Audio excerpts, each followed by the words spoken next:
The suicide rates of young men are just off the scale.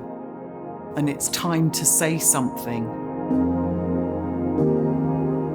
There's a cultural script always that is defining the way men are allowed to be and to think about themselves.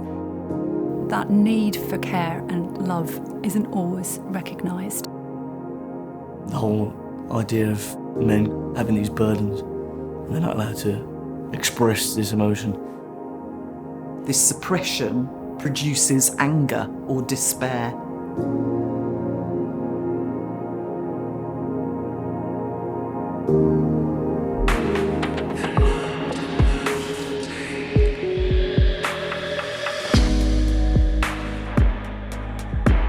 Mandala always co-creates, but this was essential.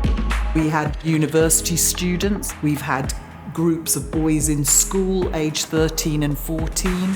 They did a lot of writing, spoken word, creative writing, as well as drama, and we got all of that, and all of it was fed to the writer, and also Sean came to a number of the workshops. They were so open, just having a space to be themselves. And now we're going to take it back and ask them what they feel and think and everything. That's what the rehearsed reading's for. I think the piece is going to have such an impact. All that's left is this thicket where only fox, owl, bramble. He's just kind of dealing with the consequences of now being out on the street, no home, no loving parents to just really take care of him. He carries this urn around of his best friend's ashes. In the interactions with the other characters, he seems to come across as racist, homophobic. I think that's because he just doesn't know how to comprehend what he's feeling. All he knows is aggression and anger and outbursts. You know it goes to public funds. Me! NRPF refused me food. I'm playing Exodus, an immigrant. It's the shock that he experiences as soon as he comes here. This is the first time where his skin is being questioned. Storm rays! Vera is Queen of Winters, but I feel like she's there through all seasons. And she comes in and out of their lives and plays all these different characters, trying to challenge them to think about how they think and the environment around them and what impact that's having on them. They all learn to come together and learn to find family amongst one another.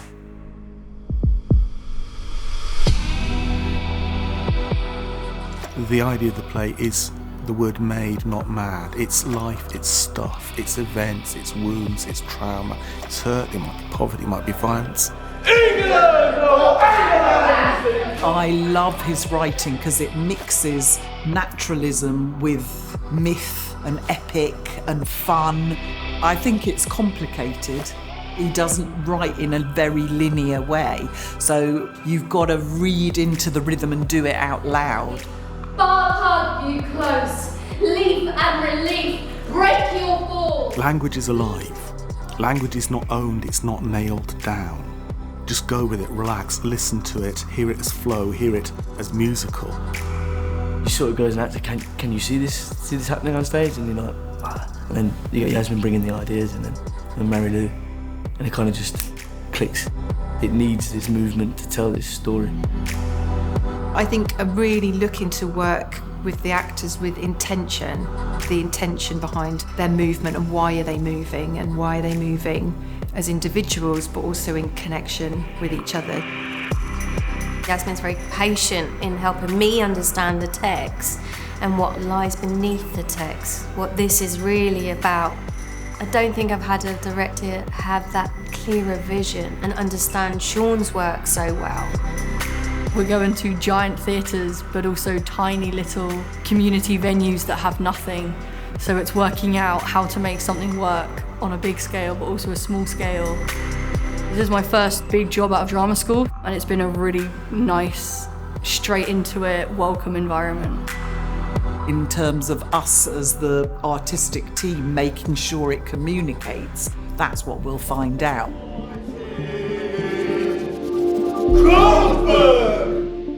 The tricky thing for men is that, they're told that in order to be a man, to assert their patriarchal rights to be dominant, there is always an undercurrent of physical force. There's nothing wrong with being proud of your country, but England, we come from all over the place. Sabera, 5,000 years old, she's seen people from all over for all sorts of different reasons. Rather than putting up the barriers, the walls, and also the thing about being male, rather than putting up the wall, the barrier, it's finding connections rather than finding barriers. I've seen the impact that Sean's work has previously had on people and how much conversation it generates, and it offers that space to talk about these things. There's a lot to learn and a lot to take in, and I think with every character, the audience will tap into something. We all discovered things about ourselves that we didn't truly understand, and the characters allowed us to experience that even more. What needed to be done for these characters is also what needs to be done in society for men in general. The resolution of the play seems to me about bringing people together and about being able to openly express the need for love. That it's not just a hope, an aspiration, it's a right. I think if lads cried more, everyone would be healthier.